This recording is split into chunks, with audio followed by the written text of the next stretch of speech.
welcome to Recovery 360, the podcast dedicated to exploring the pathways to treatment and recovery, brought to you by Recovery Centers of America. I'm Loraine Ballard Morrill, Director of News and Community Affairs for iHeartMedia, Philadelphia, and I am joined by Tony Luke Jr. Hey, Tony. Hi, Loraine.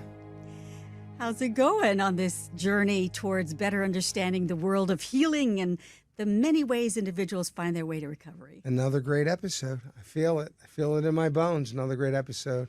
Well, we've learned so much in this journey that we've been together. Us and Pete. Pete has been with us the whole time around. Pete Vernig is Vice President of Mental Services for Recovery Centers of America. We're also joined by Jaye Rodenbush, Director of Alumni Engagement, Bob Whedbee. He's Senior Alumni Coordinator and in recovery. And today we're going to be talking about those early days of recovery, the many ways in which individuals essentially navigate the very tough beginning process of recovery. And so today we're going to be talking with Jaye and Pete. The path to recovery does not end when you leave treatment. So I wonder if you can talk about life after treatment. You know, you've gotten into your treatment and everything's going great, but that's not where it ends, right? Sure, I can go ahead. You know, I think at RCA, it's really important for us. We don't just say, thanks for coming, you did 30 days or 20, you know, however long your treatment says, and wish them well. But we really want to be that lifeline, and especially in that first year. I think that's so important. So we just create resources and education, not only for the alum, but for their family and their loved ones. So it becomes that lifeline and that connection to the recovery community. Right. Bob? Oh, Pete? So much of recovery is a process of relearning. So people relearning how to socialize, relearning how to have fun, relearning how to relax and do all of these things substance-free. So, you know, for many people who get into recovery, that is one of the main tasks of that first year of recovery early on, is being able to reestablish and in some cases establish for the first time these healthy behaviors, these activities in sobriety with a group of others who are either like-minded or who are going to be supportive of their continued sobriety. Right. And Bob, what are your thoughts on that as well? On early recovery? Yeah. I think early recovery is the most important time in a person's growth. I believe it's a rebirth or, you know, recalibration of life, change of perspective. I think that's really, really important. And just to be open-minded to the idea that change is something that we want to embrace. The idea that this recovery journey I'm on is something I'm going to be on for a lifetime, and be excited about the growth inherent in that, and to be able to, you know, just work through the situations that I've had in my life that maybe have held me back, make my peace with them, come to terms with it, and then move forward in a positive fashion. Right. Tony? Bob, can you please tell us about your first year of recovering? What were some of the physical and physiological challenges you faced in the early stages of recovery, and how well did you deal with them? That's a great question. So physically, it was actually I gained a lot of weight, to be honest with you, and sleep was tough. You know, my body had been used to chemicals for so long that the cessation of that was really there was a transition phase, for lack of a better word, of that. And then physiologically, I suffered from a lot of guilt, and, you know, psychologically, a lot of guilt associated with some of the things I had done. But I'm truly blessed to have a great sponsor. I met my sponsor while I was still in treatment. He came in there and he helped me out. And I guess for me, the idea that I sometimes went, you know, kicking and screaming, but I ultimately kind of did what he had asked me to do. Also connecting to a fellowship of like-minded individuals. The relatability of peer-to-peer communication is so powerful in any problem that we're having. So the idea that I don't have to do this on my own, don't isolate no more, and just, you know, get out there and learn the process. You know, to me, recovery is not about how much I know, is what am I trying to accomplish each and every day. So for me, it was about setting up new coping skills and a new structure in my life that allowed me to stay in line with what my goals were. Jay and Pete, that first year of sobriety is so critical, right? How do you create support systems like family and peer support? How do they contribute to success in those early days of recovery? Well, we keep coming back to family, and I think that that's no coincidence, how important the family is in getting help, in the effects that it has on the family, and also in recovery. So being able to have somebody to turn to, having somebody who the individual is able to reach out to, talk to, somebody there to listen. And oftentimes these are family members. They can be others, friends, other loved ones. But building that strong community of support is one of the critical elements of being early on in treatment and in recovery during that first year, so that somebody doesn't have to go it alone. There's a lot of supports when somebody's in an inpatient program, 24 hours a day, 7 days a week. But once somebody leaves that program and they start to go back to their life, having people they can call, that they can talk to, who are going to be there for them is so critical. I think that's very much key. It's your first year of sobriety, but it's also a year of firsts. So it's going to be your first Thanksgiving sober, your first Christmas sober, your first New Year's. And it's also your family's first year of having you at the table sober. And they need to know, do we serve our typical beverages at the holidays? And so a lot of education goes into this, and creating an opportunity for families to get together. And that's what we do at the Alumni Association, is we host about 100 sober events. And those are in a given year. And those are open to family. They're open to the community. So you can come maybe to our facilities or to a fun place where you can just meet other families who are going through what you're going through, meet other couples, see people with their children and how they're talking to their families about mom or dad getting well. And it's a powerful, really powerful group of individuals. Jay, I think you bring such an important message there, in that when someone is in recovery, family and friends don't often know the right words. I know that in my experience, I had a friend, or have a friend, who's in recovery for alcohol use. And she was having a little get together, and I brought in a case of beer.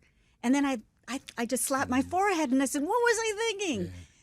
But it's not, no one told me, what do you do? How do you act in a situation like that, where you really want to be supportive, but you have to really know what are the things that are acceptable, what are not. I mean, in her case, she said, no worries.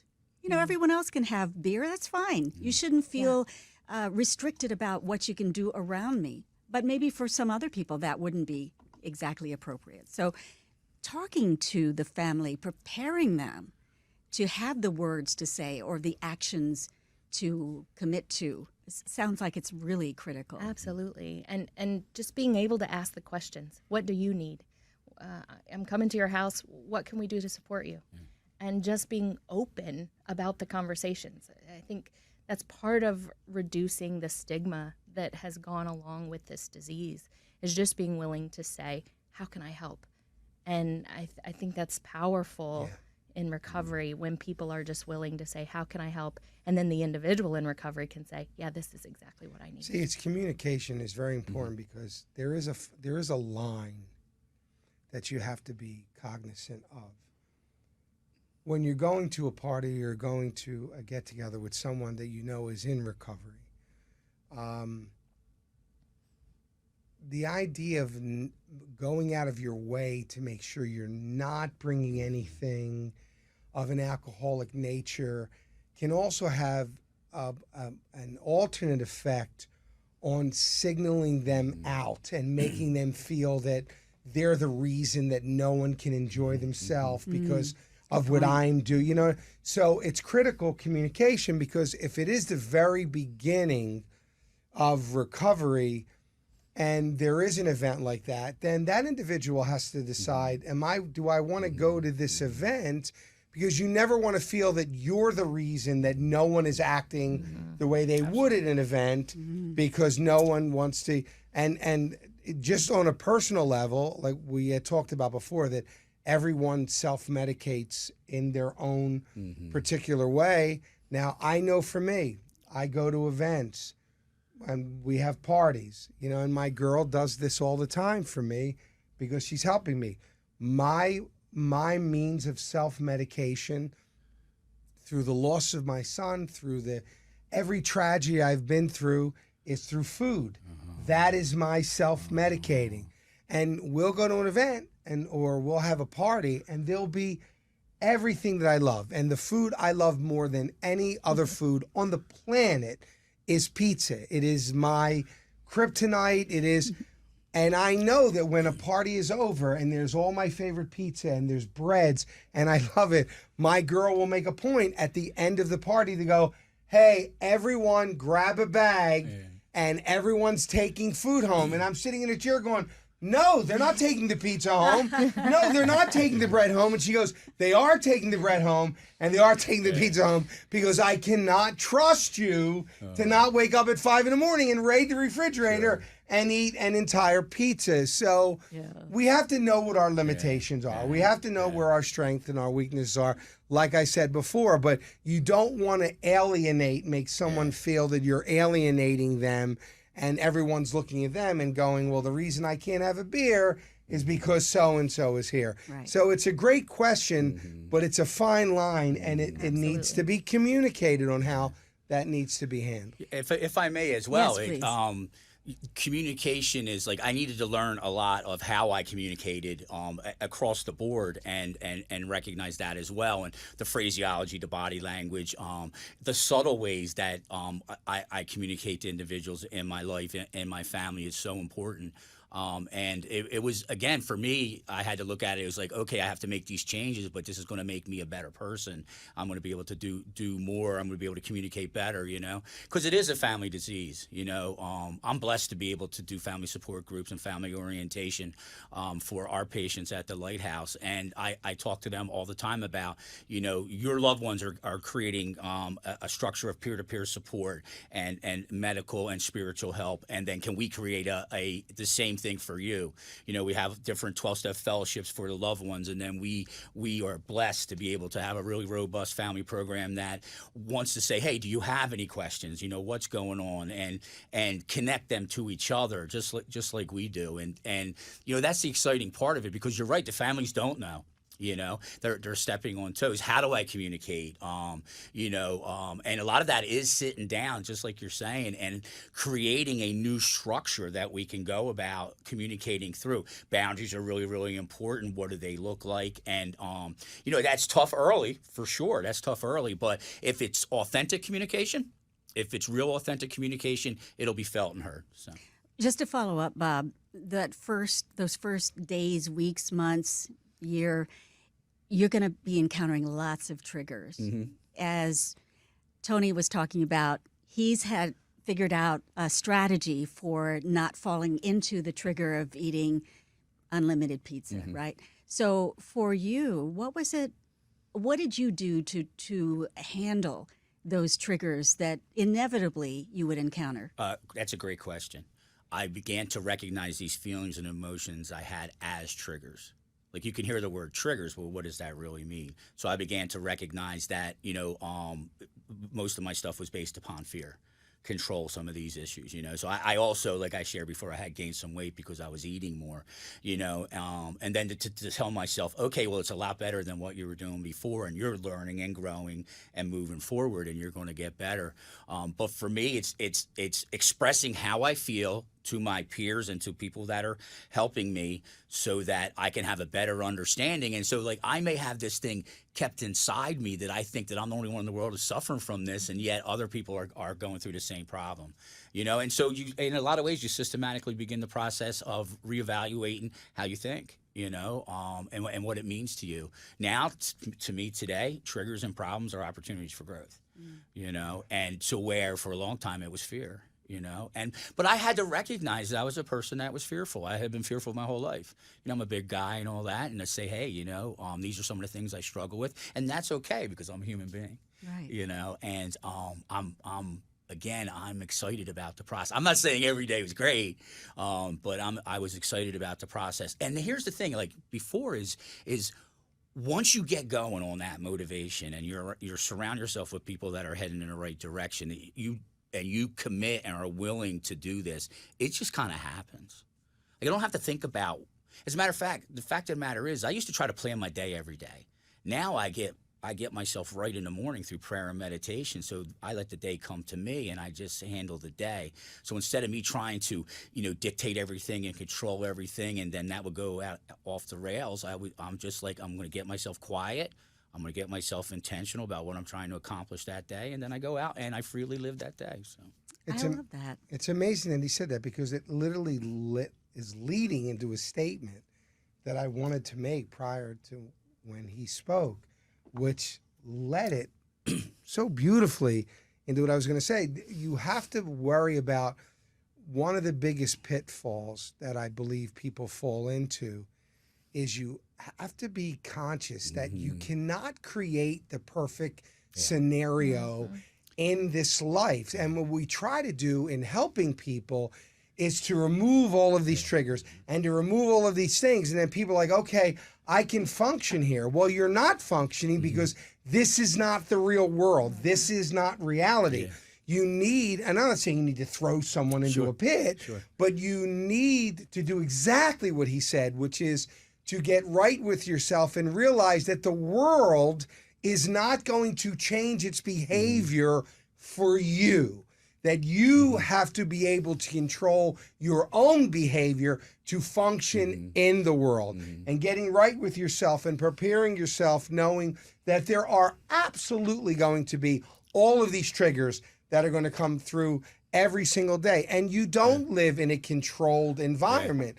So you have to learn. I love when you said, I love the fact that you said that those triggers should not be looked at as something to be feared and something to be avoided, but something to grow from. And when you can get the mentality of knowing that that trigger is something that I'm going to learn to deal with, push through, not go around, because that's the whole idea of self-medicating is going around, but to recognize that trigger and go, I am going to find a way where I can go through that trigger and deal with that trigger, because that is real life. That was so well said. Make so my glad peace. that you said it, right? Right, Tony, make my peace with who I am as a human being, and then I begin to feel better about myself, and then there's really nothing that can stop me.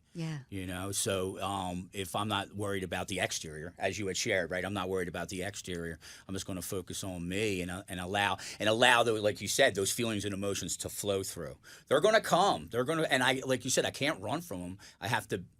In my mind, I know it may sound crazy, but I had to make my peace, and there's going to be things that are going to in my head that may not feel so good at times, but I understand that it's going to be okay. You know what I mean? And the more I've got to know them, they've become friends. Bob, you hear people say the best thing about that first year in recovery is you get to experience all these feelings and emotions. And then on the flip side, they'll say the worst thing about that first year in recovery is you get all these feelings and emotions. And I think that's what you're speaking to is learning, is learning what those things feel like, because you've been numb for so long. Yeah, I love that. I love that. Triggers are opportunities. Pete, what is the HOW of recovery? Honesty, open-mindedness, and willingness. What a great way of putting it. The how of recovery.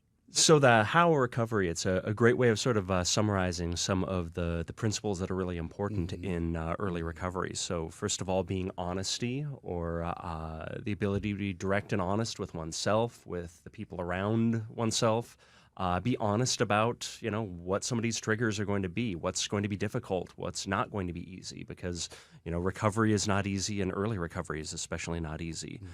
Open-mindedness, being open to new things.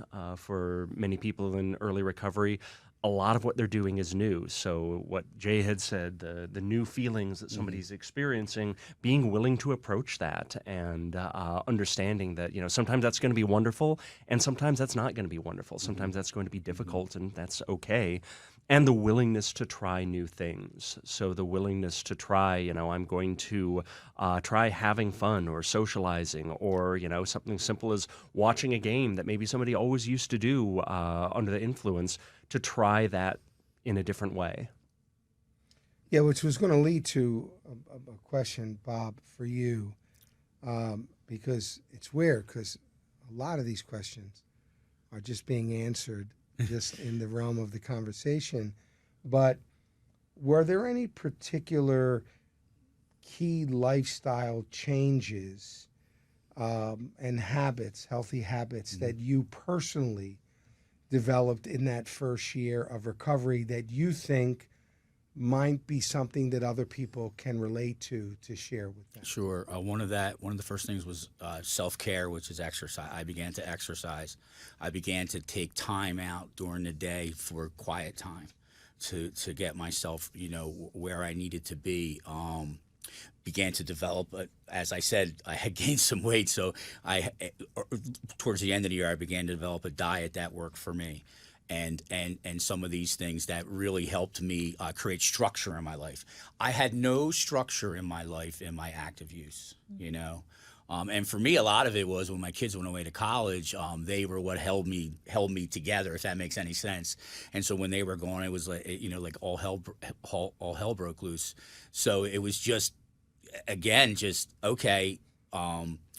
Let me get out there. Let me start exercising. I never really did that before. I began riding a bike. I think mindfulness is really, really important. So I always had loved nature, reconnecting with the things that I loved before it got too bad, right? I always loved nature. So now I would get out, put my earbuds on, and just go for a ride. And I'm blessed to live down there in, southern New Jersey, where there's tons of trails, and connection, reconnecting, right? It's a disease of isolation. And what we're trying to do as part of the Alumni Association is again, let me go back a little bit. It's a disease of disconnection. It's a disease of disconnection. So what is the cure? Connection. Then if it's okay, honestly, open-minded and willingness, if I'm honest, open-minded and willing, I ask my clients all the time, am I being spiritual? Because they are the spiritual axioms. So if I'm honest, if I come to a conversation with honesty, open-minded, and willingness, and you do as well, we're going to have a spiritual conversation. Yeah. We're going to have a beautiful conversation. And that was a spiritual experience that's the essence of a spiritual experience. So so many things, just looking at the way I used to live and saying to myself, okay, everything's on the table now. Everything's on the table. I had a lot of very hard, strong preconceived notions about what I thought as a human being that I don't believe anymore. I had it about people, if I'm honest with you, and I realized that I'm excluding so many different people in my life and so many different experiences. And so I was able to get out there and experience them, and like I said, going to the fellowships, learning, meeting new friends, and helping other people. Yeah. Bob, you talk about this disease as being a disease of isolation, and Jay and Bob, you both are involved in the alumni space. And while there's family, there's friends, but certainly no one knows what you've been through and can support you with that lived experience and someone who's gone through it, right, Jay? Mm-hmm. Absolutely. I think it's what we've tried to do is develop a network of peer-to-peer support, because people don't just isolate from family, from themselves, but they isolate from feelings, they isolate from coworkers, they isolate from hobbies. And so what we want to do is just provide that connection. So let's take a group of alums and go bowling. Do you like bowling? I don't know. I've been numb for so long. I don't know if I like that or not. But when I do it with a group of people and I can have that fellowship, maybe it is something that really brings those positive emotions back into your life. And you start saying, okay, I can have fun in recovery. This isn't going to be so many times you're changing people, places, and things. And you feel like, well, this is going to be no fun at all. And we say, no, there's a whole new world out there. Right. And that's what the Alumni Association is about, is just connecting you with people, resources, fun in recovery, just whole new experiences. Right. Pete, I guess that's really a part of the equation. We've talked about medically assisted treatments. We've talked about all the behavioral stuff. We've talked about family. But it seems like this alumni network, that space that can be embracing, is really a very key and important part of the recovery process. I think fun in recovery is a great way to put it. That so much of what we do is so heavy. It's so difficult at times. It's so emotionally fraught, and there's a reason for that. This is a difficult disease, and treatment is not easy. Recovery is not easy. But for people to have that outlet where they can, go bowling with people in recovery, or go to a party or a get together, watch the game, do something fun, and do that with other members of the fellowship who are in recovery. That's so important, so critical. And, not establishing that and having it be something that's just heavy and that's just difficult. I couldn't imagine living with only that, not having those fun times that we all look forward to. I mean, that's whether you're in recovery or not. These are the things that make up our lives. And, being able to support people in reestablishing and learning that and making that be the fun part of recovery and the fun part of their life is so important. We've actually made that part of the clinical process. Mhm. It's part of our Mhm. care model. This isn't something just optional. This is what we really, obviously everything's optional, but it's something that we prioritized. Exactly. And we are going to have you meet those alumni coordinators right when you walk into the door, those first few days of treatment. So you already have that established relationship. So when Bob follows up with you after you leave treatment, he's leveraging an actual relationship, and you've sat in his groups, you've gotten to know him, he knows what he's talking about, he's been where you are. And so it becomes a very powerful continuum of care, a piece of that continuum of care. Yeah, Bob, so what has it meant for you to, well, certainly be an alumni, but also to get the support of alumni? It's fantastic because, again, I'm amongst like-minded individuals, who are striving for the same thing. And, so now I'm the alumni coordinator. I was a member of the Alumni Association when I first left RCA. I was actually a patient there. And I get so much joy and, quite frankly, inspiration from the alumni today. I'm, like Jay said, I'm blessed to do a lot of groups on Zoom and inpatient with the patients. So I get to, I'm inspired now. So, and that's the beauty of it. It's not like I'm the leader and I have all this knowledge and I'm teaching you down. I like the power dynamic to be equal, very, very equal, and to be able to, for the patients when they're with us, my greatest goal or want for them is for them to be inspired about their own personal recovery when they leave. So when I get to meet them, get to talk to them, and I love how you share that, Pete. It's not always about the book and this and that. Sometimes it's just about conversations. And I love talking to them. Like I was saved. I can't express it any other way. I was saved. People took time out of their lives to help me, and now I get to do the same thing. And I consider myself in a continuum. It's just a long continuum. I don't know the people way back here were part of that continuum, and I won't know the people that were up here. But my role right now, what I can do today, is do the next right thing, to hope to keep it going. So, Tony? Do you, we all celebrate certain events in our life. I mean, we celebrate our birthdays, we celebrate holidays. Is there anything that you personally do in particular to celebrate those milestones of your recovery? Is there a thing that you do, a place that you go? Is there anything, I would love to know what it is you do to celebrate your journey. I thank you for asking that. The first thing I did for the first 3 years is give my coin to my family members, because it's ours. It's ours, So to my wife and to my children, and then to people after that, people in the network. It's interesting you say that, because we worry about ego a lot in recovery, right? We really worry about ego a lot. So I've done this. So what my sponsor instilled me for a long time is when. So I guess what I'm trying to say is do I want to go up and get that coin? Is it my ego, right? And he said, you're doing that to show someone that it can be done. It's not for you. It's to show another person in that room that they can do it as well. Yeah, ego is self-serving. So if it's not self-serving, then ego doesn't play a part. No. Right. But the whirling brain questions it, you know what I mean? But then, like I said, those coins represent me and my family's sobriety, not just mine. So they get to get them and share with that too. And quiet time. again, I shared before, I work at the facility that saved my life. Can you imagine that, walking into the building every day that saved your life, walking into the rooms where you were once a patient and running? Every once in a while, I'm like, I can't believe I'm doing this.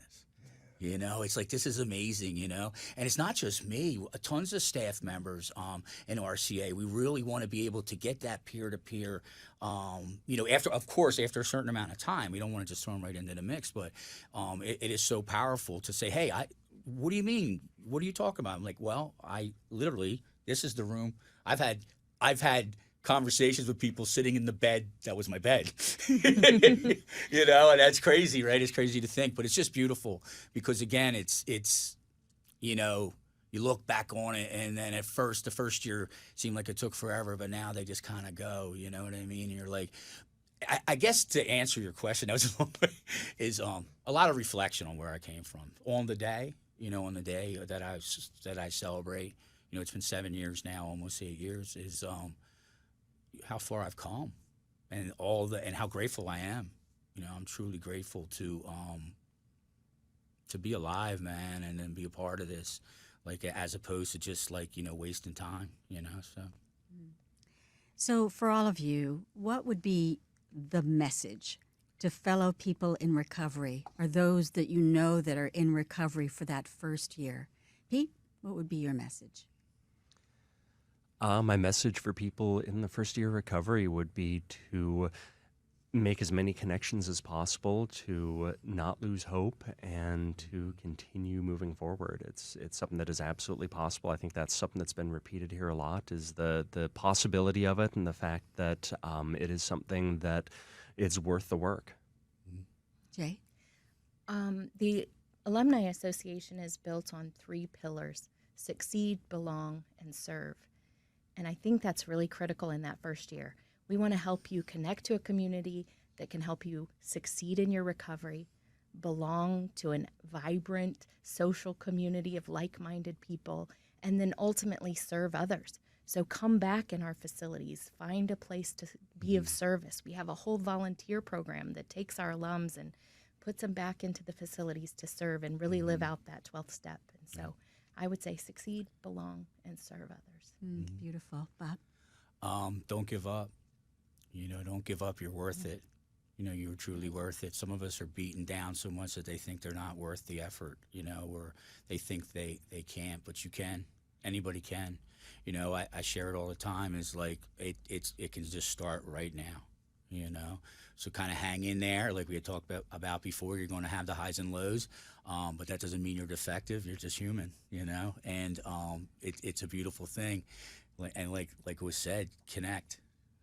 If anything, connect to people that can inspire you. Grow. Yeah. Love that. Pete, if people want more information about Recovery Centers of America, where do they go? For more information, you can go to recoverycentersofamerica.com or call us 24/7 at 844-25-RECOVERY. Thanks to all of you. Jay Rodenbush, Director of Alumni Engagement, Bob Whedbee, Senior Alumni Coordinator and a person who's in recovery, and Pete Vernig, Vice President of Mental Health Services for Recovery Centers of America. I'm Loraine Ballard Morrill. I'm Tony Luke Jr. We'll see you next time. Thanks for having us. Thank you so much. Thank you for being here. It's our honor.